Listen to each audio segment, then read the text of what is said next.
Antes de falarmos um bocadinho da palavra de Deus, deixa-me contar um pouco da minha experiência quando eu era um bocadinho mais novo. Eu ainda sou um jovem, mas na altura que eu andei na universidade, os meus amigos todos andavam no ginásio. Sabem o que é o ginásio? Para os brasileiros é academia. Toda a gente ia, como nós dizíamos no Brasil, puxar ferro. Eles andavam ali a malhar o próprio corpo.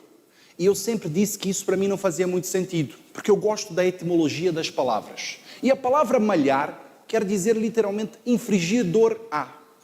E eu dizia, mas porquê que eu vou infligir dor ao meu corpo? Não faz muito sentido. Eu acho que os irmãos já perceberam que eu não gosto muito de malhar, não é? É verdade, eu não curto muito essa ideia do ginásio, mas como jovenzinho da altura, eu disse, eu também vou fazer isso. Toda a gente aí, ao que parece, as raparigas gostavam exatamente dos rapazes que andavam no ginásio, então eu vou também para lá. E a verdade é que quando cheguei ao ginásio, a primeira coisa que fizeram chama-se uma armadilha. O preço de um mês era muito mais caro do que pagar pelo ano todo.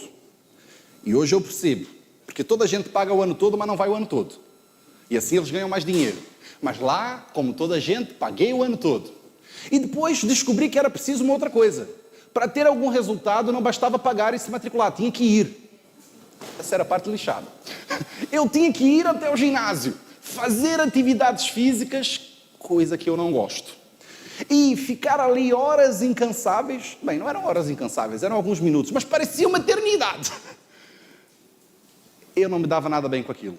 Eu tentei muitas vezes. A verdade é que eu cheguei a me matricular em 3 ou 4 ginásios diferentes ao longo da minha adolescência e juventude. E acho que posso contar nos dedos das mãos e dos pés a quantidade de vezes que fui a um ginásio na vida. Eu nunca gostei daquilo. Parecia que os resultados eram demasiadamente lentos. Ou se calhar que não fazia assim tanto sentido. E de repente eu via os meus amigos que tinham entrado há pouco tempo no ginásio a ganharem grandes corpos. E eu fui perguntar o que é que eles faziam que eu não fazia. E percebi que eles andavam a tomar lá umas coisas, a injetar umas cenas, e que aquilo podia fazê-los ganhar muito mais massa. E nem estou a falar do whey protein e coisas do género. Estou a falar mesmo de coisas, substâncias mais perigosas. Eu disse, não, isso não faz sentido. O preço é muito alto. E eles diziam, lá vem tu, mão de vaca. Eu disse, não, o preço é alto que eu vou ter que pagar, porque isso para a saúde é uma bomba. Aliás, é mesmo assim que nós chamamos esses produtos no Brasil, bomba. Eu disse, eu não vou fazer isso, vai estragar a minha saúde física. E é verdade, eu tenho um amigo que literalmente chegou à beira da morte por causa desses produtos. E eu decidi que não valia a pena. Sinceramente, achei que não fazia sentido. Embora hoje os médicos dizem que se eu tivesse andado no ginásio, não para impressionar as garotas, mas para a minha saúde tinha feito muita diferença. Não sei se vocês já ouviram a mesma coisa dos vossos médicos. Faz uma atividade física, vai fazer alguma coisa. Eu ouço com frequência. Bem, a verdade é que o texto que nós vamos olhar hoje vai falar exatamente sobre a ida ao ginásio. Querem ver? Abram as vossas Bíblias em 1 Timóteo, capítulo 4, e vamos ler os versos 7 e 8. 1 Timóteo 4, versículos 7 e 8.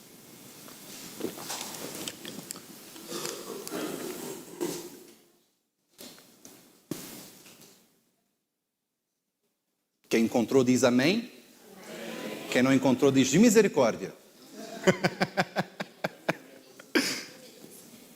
Então vamos lá. Diz assim a tradução que tenho em minhas mãos. 1 Timóteo 4, versículos 7 e 8.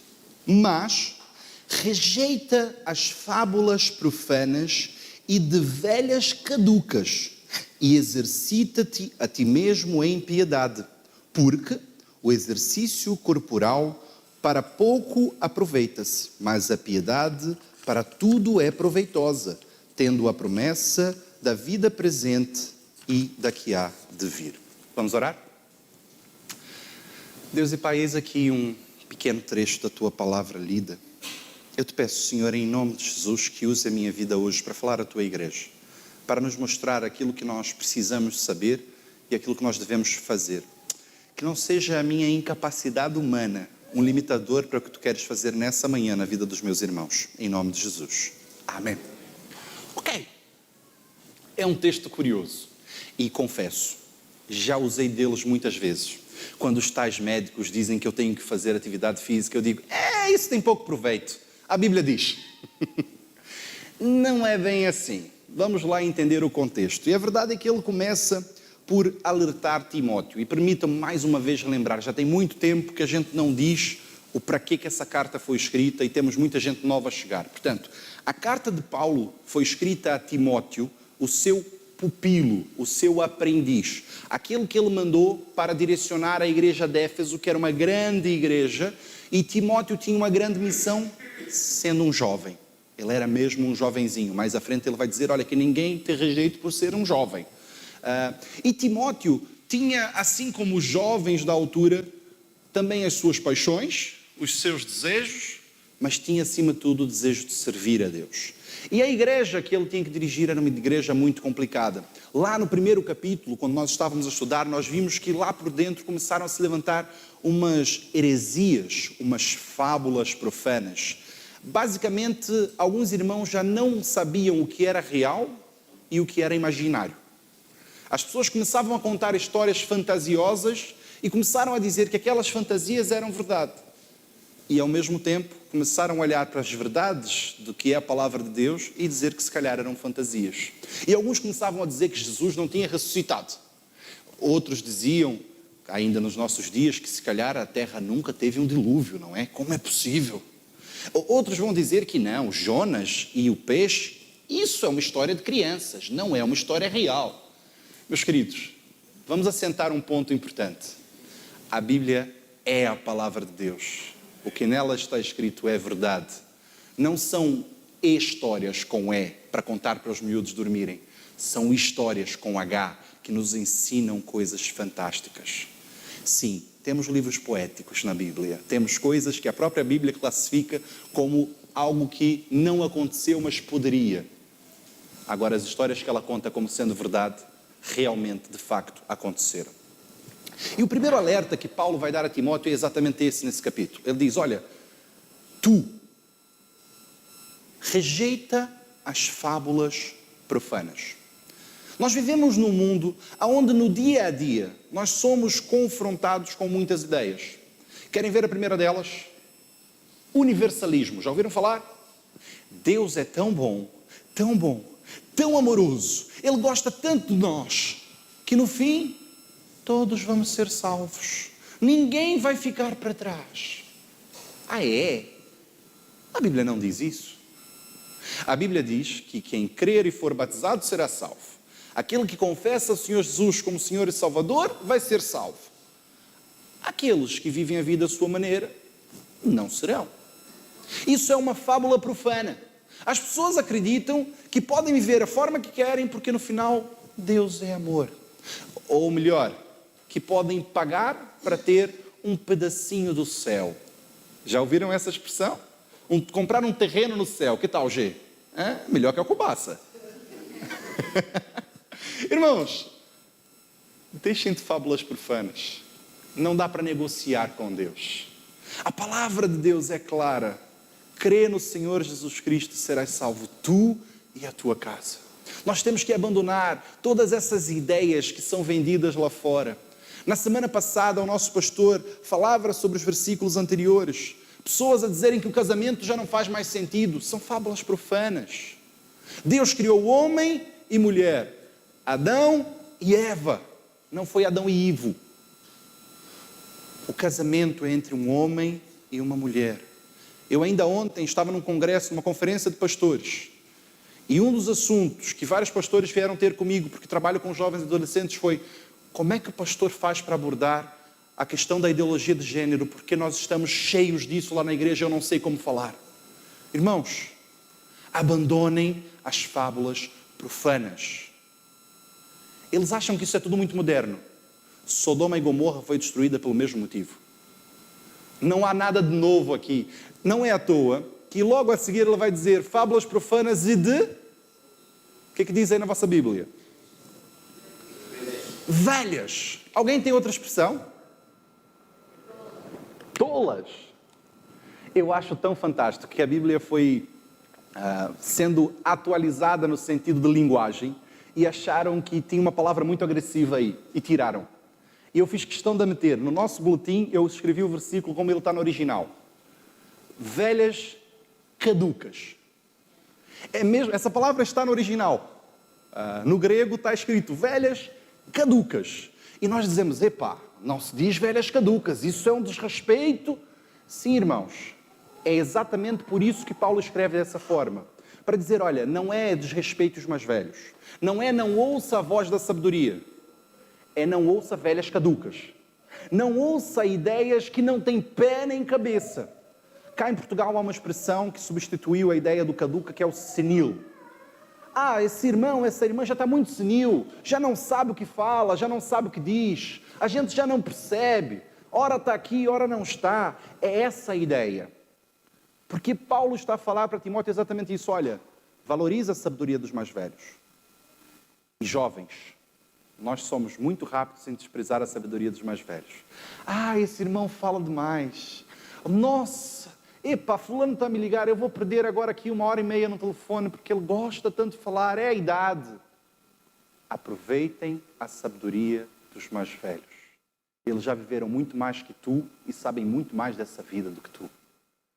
Mas o que Paulo está a dizer a Timóteo é, mas aquelas pessoas que começam a ter fábulas, que começam a deixar de estar aqui, por isso ele usa a expressão velha caduca, essas questões que não têm lé nem cré, não têm pé nem cabeça, abandona isso de uma vez por todas. Não vale a pena insistir nisso.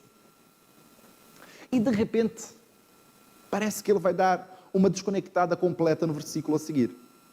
Ele está a dizer para abandonar velhas caducas, ele vai dizer que ele deve exercitar a si mesmo na piedade, porque o exercício corporal é de pouco proveito. Por quê? Do nada? De onde é que ele tira essa ideia? Timóteo era um jovem.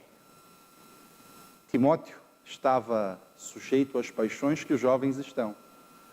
E o exercício corporal para atrair raparigas não é do nosso tempo. É também daquele tempo. A verdade é que... Posso? Amém. A verdade é que Timóteo também podia estar sujeito a essas paixões. E Paulo diz a ele, olha, tu podes te exercitar, mas isso não te vale de muito. O exercício físico é importante. E atenção, contra mim falo. Paulo não está a dizer não faça exercício físico, está bem? Eu sei, é uma chatice, eu queria que ele dissesse, mas não, a gente tem mesmo que o fazer. Mas ele está a dizer, tem pouco proveito. Porque já repararam, uma pessoa que andou na academia durante 10 anos, dia após dia a pessoa vai ao ginásio, ela faz tudo. De repente, por uma questão qualquer de saúde ou de vida, ela fica 6 meses ou 1 ano sem ir ao ginásio. E o que acontece com os seus músculos que estavam tão rígidos e definidos? Murcham todos. É o que Paulo está a dizer. É importante, mas vale pouco. Porque se tu parares, vais perder tudo. E é por isso que ele termina o versículo anterior a dizer, exercita-te na piedade. Ele está a dizer, olha, tem coisas que vale a pena gastar o teu tempo. E a pergunta que eu faço nessa manhã é, como tens gastado o teu tempo? O que é importante para ti? Lá em casa, o dia tem 24 horas. Gastas 8 horas a dormir. Ih, pastor, isso queria eu. Mas vamos dizer, os médicos recomendam. Então 8 horas estão a dormir. 1/3 do seu dia já foi. 8 horas a trabalhar? Pastor, 8 horas. O tempo que levanto, que preparo tudo, não sei o quê, mais o tempo que eu vou e volto para o trabalho, mais o meu chefe que tu não conheces, que é uma coisa e me faz fazer horas extras todos os dias, eu trabalho para aí 10 ou 12. Ok? E as horas que te restam, gastas com o quê? Às 4, 6 ou 8 horas. Quanto tempo dedicas-te à piedade? E quando o apóstolo Paulo escreve sobre piedade, basta olhar o contexto, como ele já falou sobre piedade em outros trechos aqui dessa carta, ele está a falar do próprio Evangelho. Ele está a falar da vida com Deus. Ele está a falar do dia a dia com Jesus. De como tu vais viver a tua fé. Ele diz, gasta tempo, investe tempo no que realmente importa. Porque se tu gastares o teu tempo fazendo exercícios, pode ser que não te valha de nada. Se tu gastares o teu tempo, é um alívio para os meus ouvidos, pelo menos. Glória a Deus. Se tu gastares o teu tempo somente gastando exercícios físicos, somente gastando o teu corpo, ok, pode ser que a tua saúde melhore um bocadinho. Pode ser que para essa vida de 60, 70, 80, 100 anos que tu aqui vais viver, até te faça algum benefício. Mas e a tua vida eterna? Para sempre? Já alguma vez pararam para pensar na eternidade? Eu confesso, quando eu era criança, eu sempre fui muito curioso. E eu tentei perceber a eternidade, sendo uma criança, não é? Obviamente não consegui chegar lá. Mas comecei a tentar pensar e mensurar na minha cabeça o que seria a eternidade. Até que o meu pai me deu uma definição que eu achei fantástica. Ele diz, imagina um bloco de betão de 1 metro por 1 metro, um grande quadrado, um cubo. E todos os dias, às 7 da manhã, um pequeno beija-flor vai até aquele bloco de betão, dá uma bicada e vai-se embora.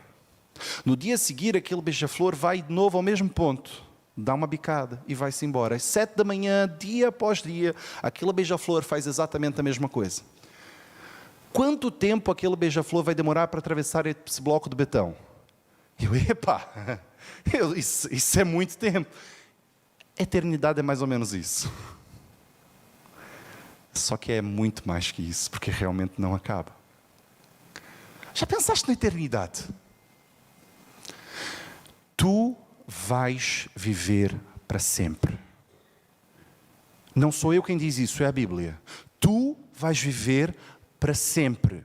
Há uma eternidade preparada para ti. E Deus que te ama, deseja que tu vivas a eternidade com Ele, no céu, onde não há dor, não há choro, não há pranto, nem ranger de dentes. Aonde há uma vida fantástica que não é preciso sol e nem lua, porque Ele vai iluminar a cidade. A sua presença basta. Nós vamos cantar louvores, nós vamos adorá-lo, nós vamos ter tudo o que precisamos.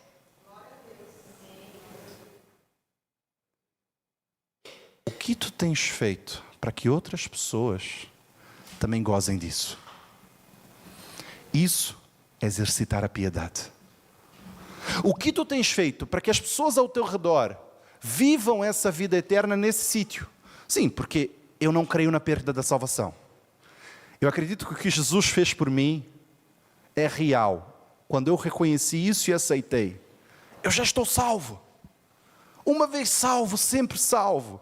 Ah, pastor, mas como é que é se a pessoa começa a se desviar, se a pessoa abandona a fé? Ela nunca foi salva sequer. Eu sinceramente acredito que quando nós aceitamos a Jesus, o que Ele fez por nós, o que Ele é definitivo. Mas o que tu fazes depois de aceitar a Jesus para que outras pessoas também aceitem-no? Para que outras pessoas também vivam essa vida? Exercitar a piedade. Ainda há bocado o Israel estava a dizer, olha, é pôr as necessidades dos outros acima da tua. Lá vem o pastor de novo com isso. Pois é, pôr as necessidades dos outros acima das nossas. Irmãos, eu fiquei tão feliz na sexta-feira da semana anterior, quando nós fizemos o casamento aqui do nosso casalinho Jonathan e Lenir. A forma como as pessoas se envolveram, a forma como cada um dos irmãos colaborou, a forma como alguns irmãos que não tinham condições financeiras, mas disseram, pastor, eu quero participar de algum jeito, eu quero vir aí arrumar, eu quero vir limpar, eu quero fazer alguma coisa, eu quero participar desse momento. Isso é exercitar a piedade. Isso é demonstrar o amor cristão. Lá no trabalho, quando toda a gente faz só aquilo pelo qual ele é pago para fazer, e tu dizes, epá, não me custa nada fazer isso aqui também. Tu estás a exercitar a piedade. Tu estás a mostrar o amor de Jesus no teu ambiente de trabalho. Lá em casa, quando os filhos estão a acabar com o juízo, e tu só apeteces mandá-los para o quarto, mandá-los embora, mas tu paras, respiras e dizes: epá, são crianças, eu já passei por aí, vamos lá conversar com eles, vamos lá entender o que se passa, vamos agir com amor e piedade, ao invés de agir com violência. E não estou a dizer para não bater nos filhos, isso aí é coisa dessas modernices. A Bíblia diz que o pai que ama o filho usa a vara, é isso que eu defendo. Não a usa em tempo de ira, mas nós corrigimos as nossas crianças. Mas sabem, agir com piedade, basicamente é fazer aquela velha pergunta: o que Jesus faria se ele estivesse aqui no meu lugar? Ou outros pastores vão dizer: não, o que é que Jesus fez e qual é o exemplo que eu tenho que seguir? Porque na prática é isso, irmãos. O que essa palavra está a nos dizer é exatamente isso. Paulo está a escrever a Timóteo: olha, tu podes andar na academia, tu podes andar no ginásio, tu podes gastar o teu tempo fazendo isso, tu até vais ver algum resultado. Mas isso tudo passa. Quando o que tu devias gastar o teu tempo, as tuas energias, o teu foco, era cuidar de pessoas ao teu redor. E não é à toa que Timóteo vai gerenciar, vai presidir, vai pastorear uma das maiores e mais importantes igrejas daquela altura. Nós somos desafiados a cuidar de pessoas. Mas, tal e qual no ginásio, aparecem pessoas a dizer que há umas fórmulas.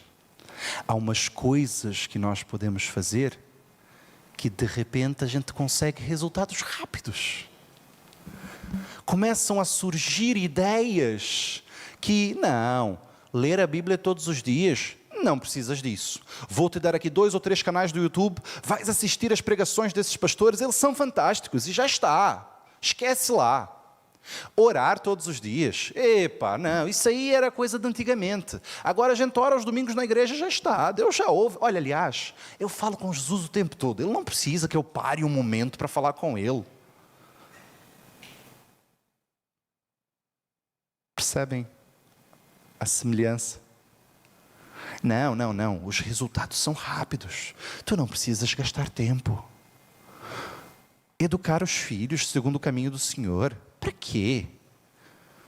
Hoje é que a gente sabe como é que tem que fazer essas coisas. Se Jesus soubesse o que a gente sabia hoje, Ele tinha agido diferente. Jesus é que não sabia de nada.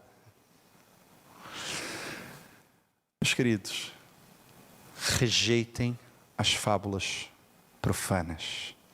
Rejeitem as ideias malucas. Exercitem-se na piedade. Quer conhecer a Deus? Leia a palavra. Quer ser conhecido de Deus? Ore. Quer viver uma vida segundo o que Ele desejou? Execute o que a Bíblia diz. Ame ao próximo como a ti mesmo. E ame a Deus sobre todas as coisas. Não há nada de diferente. Deus, quando chama Abraão, Ele vai dizer: Abraão, sede santo, pois eu sou santo. Meus queridos, santidade é algo que Deus deseja de mim e de ti. Santidade é algo que nós precisamos buscar dia após dia. É o tal exercício da piedade. É algo que não dá para parar. E assim como quem vai ao ginásio faz todos os dias, vez após vez, eu e tu precisamos buscar a santidade dia após dia, vez após vez. Nós temos que buscar ser parecidos com Jesus. A palavra santo quer dizer separado. Tão simples quanto isso. Esqueçam lá o conceito que vocês ouviram. Santo é separado. A minha mãe, quando eu era criança, ela dizia para mim: meu filho, nós cristãos somos como um barco. Nós estamos no mar, mas nós não somos o mar. A água de vez em quando pode até entrar lá para dentro, e nós temos que tratar de secá-la e jogar para fora, porque se entrar muita água do mar lá dentro, o barco afunda. Nós somos o barco, o mar é o mundo. E o próprio Jesus disse: eu não peço, Senhor, que os tire do mundo. Nós temos que estar no mundo para mostrar ao mundo a diferença que é servir ao Senhor. Mas só vamos conseguir fazer isso com santidade. Quando nós fizermos o que Deus deseja e não o que a sociedade diz. Quando nós abandonarmos as fábulas profanas e vivermos uma vida íntegra. Mas toda a gente sonega imposto hoje em dia. Toda a gente pede uma coisa sem fatura. É mais barato. Sede santo, pois sou santo. Toda a gente faz errado. Toda a gente passa aqui na contramão. É só um bocadinho. Sede santo. Hoje em dia, o amor é o que importa. E se eles se amam e vivem juntos, não precisam casar. Sede santo. Exercitem-se na piedade. Mostrem ao mundo a diferença que é servir ao Senhor. Santidade. Santidade. Vou chamar o grupo de louvor aqui à frente. E vamos terminar exatamente cantando isso. Dizendo: Senhor, toma o meu coração. Senhor, muda a minha mente. Conforma o meu querer ao teu. Porque quando isso acontecer, nós vamos estar a exercitar em nós a piedade. Vamos ficar juntos de pé e terminar cantando: Santidade, santidade.